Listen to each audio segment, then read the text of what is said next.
আসসালামু আলাইকুম। আমি রিমা। আমাদের বাড়িতে অনেকদিন পরে মেহমান আসতেছে। মেহমান আসলে আমার কাছে তো অনেক আনন্দ লাগে। মেহমান আসলে সুন্দর খাওয়া-দাওয়া হয়।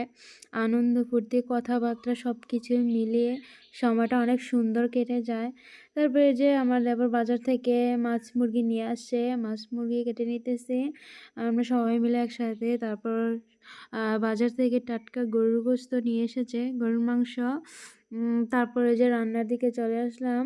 এই যে আমার ছোট জাই রান্নাটা বসিয়েছে। এই যে রান্না মাছ, তারপর মুরগি সবগুলো একে, একে বাছতেছে। তারপর রান্নার মাঝে কি বলবো, এখন তো বৃষ্টির সিজন। তারপরে এই যে হঠাৎ বৃষ্টি চলে আসছে। মেহমানগুলা কিভাবে আসবে, দাওয়াতের মানুষগুলা কিভাবে খাওয়াবো এই বৃষ্টির মধ্যে, অনেক টেনশনে পড়ে গেছি। তারপর আর কি করব, বৃষ্টি শেষ হলেই মেহমান আসবে। তারপরে এই যে শসা লেবু কেটে নিতেছি। তারপর রান্নাবান্না শেষ হয়ে গেছে।